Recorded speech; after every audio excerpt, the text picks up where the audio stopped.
आदेश दिया है, जिसके कुल में जिसके वंश में हम जन्मे हैं, उन भगवान ने हमें क्या आदेश दिया है, उनका क्या उद्देश्य है, क्या मंतव्य है हमारे प्रति उन गुरुओं का, कम से कम उनकी बात भी सुन लो।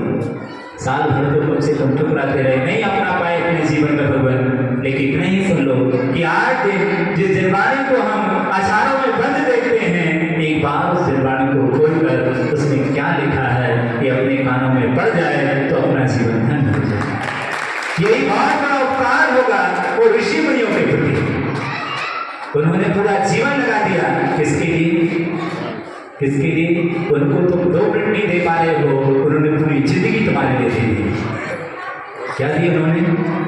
सारी जिंदगी की सांसें उन्होंने तुम्हें दे दी, सारे जीवन के सुखों को उन्होंने छोड़ दिया, सिर्फ निर्वाणी के उत्थान के लिए, जन जन के ज्ञान के लिए, कल्याण के लिए पूरी जिंदगी लगा दी। आचार्य भगवंत ने अपने जीवन के कठिनतम साधना के सारे क्षण सबको देते रहे, ज्ञान बांटते रहे। वो ज्ञान आज हम सब लोगों के लिए भले वो नहीं है, पर उनके प्रति भी सच्ची श्रद्धांजलि होगी कि उन्होंने जो हमें दिया है, हम कम से कम 8 दिन उनको सुन लें तो उन्होंने क्या दिया है हमारे लिए।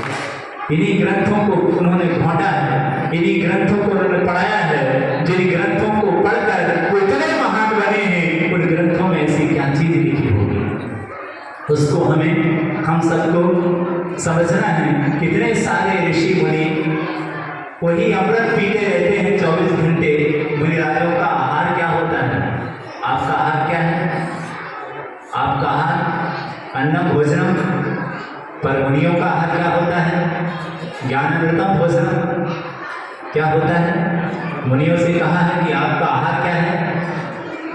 ज्ञानामृत का पान करो, उसी में ही अपने जीवन को साधना करो, वही तुम्हारा भोजन है। सोचिए, उस ज्ञान की आराधना से वो आचार्य भगवंत ने अपने महान जीवन को इतना उत्कृष्ट बनाया। अंतिम सलेखना में अस्वस्थ होते हुए भी उस मृत्यु को जीता, आदर्श सलेखना की वो निर्वाणी को समय ज्ञान में कितनी महानता होगी। ऐसे महानतम आचार्य भगवंत बने, उसकी आराधना करके तो हम सब लोगों का दायित्व है कि पूज्य सुदास सागर जी ने कितनी मेहनत की, इतने बड़े यहाँ पर आयोजन कराए जगह जगह पर और श्रवण संस्कृति के लिए संस्थान खोला। उन सब मुनियों के उपकार का ऋण हमारे ऊपर है और ऋण चुकाना है। तो क्या होगा कि हम सबका दायित्व क्या है कि जब जब गुरुओं का उपदेश होगा, जब जब निर्वाणी का उपदेश होगा, उस निर्वाणी को हमें क्या करना है? सुनना है। यही सबसे बड़े उन मुनियों के प्रति हमारी श्रद्धांजलि होगी, उनके प्रति बहुत बड़ा सम्मान होगा कि हम उनकी उपेक्षा ना करें। सबसे बड़ी उपेक्षा है, भले हम निर्वाणी को अर्घ्य चढ़ाते हैं, पर सबसे बड़ा अपमान करते हैं किसका? किसका अपमान करते हैं? निर्वाणी। निर्वाणी के अभाव में संसार की जितनी अशांति है, वो समय ज्ञान के अभाव में अशांति है।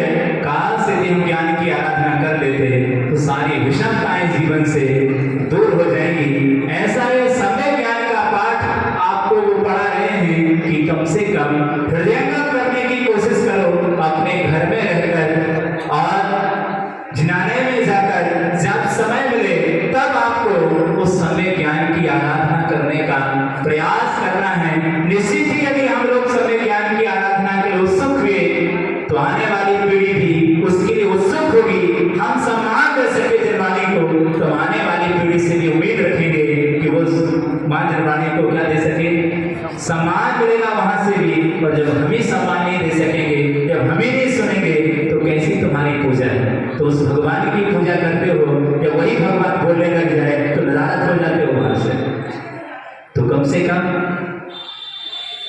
8 दिन हमने भगवान की यहाँ पर भाव बनाया है कि हम समय ज्ञान की आराधना करेंगे। ये भी एक तुम्हारे जीवन का सबसे बड़ा स्वर्णिम अवसर है। जैसे व्यापार आता है, व्यापार का समय तो क्या बोलते हैं? सीजन आ गया है, तो सीजन आ गया है। ये क्या आ गया है? तुम्हारा जन्म जन्म का पुण्य फला है तुम्हारा। पता नहीं कौन से जन्म में तुमने ये भाव बनाया होगा कि हम क्या करेंगे भगवान, कि हम आज निर्वाणी हमें सुनने के लिए मिलेगी, कोई हमें निर्वाणी सुनाएगा।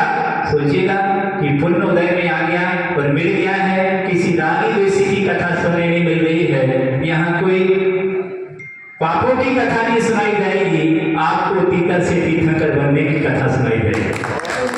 कितनी क्या करना है संसार में? साल भर तो तीतर बनने की तैयारी करते हो और 8 दिन किसकी तैयारी करना है? ये क्या है? तीतर की कथा तो अनंत बार सुनते आए हो, मैंने भगवान तीर्थंकर बनने की कथा नहीं सुनी, इसलिए तीतर बनता रहा। काश जितनी बार पापी बनने की, तीतर बनने की कथा सुनी, इतनी बार तीर्थंकर बनने की कथा सुनी होती तो मैं भी सिखाने न बैठा होता। लेकिन इसका अनादर करता रहा, भागता रहा, इसको जीवन उपयोगी नहीं समझा।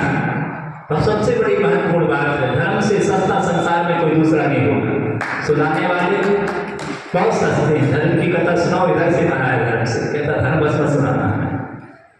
क्या पाप की कथा सुनना चाहता है, धर्म की कथा से कतराता है। हम धर्म की कथाओं से कतराए ना, पाप की कथाओं से कतराइए। धर्म की कथा सुनने के लिए हमेशा भूख बनी रहनी चाहिए।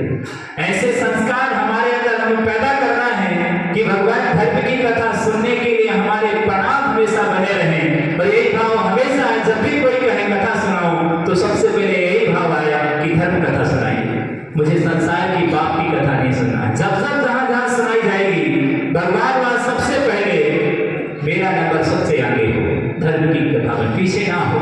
पाप करने वालों की भीड़ में सबसे लास्ट में मेरा नंबर हो और धर्म करने वालों की भीड़ में सबसे पहले अगले नंबर मेरा।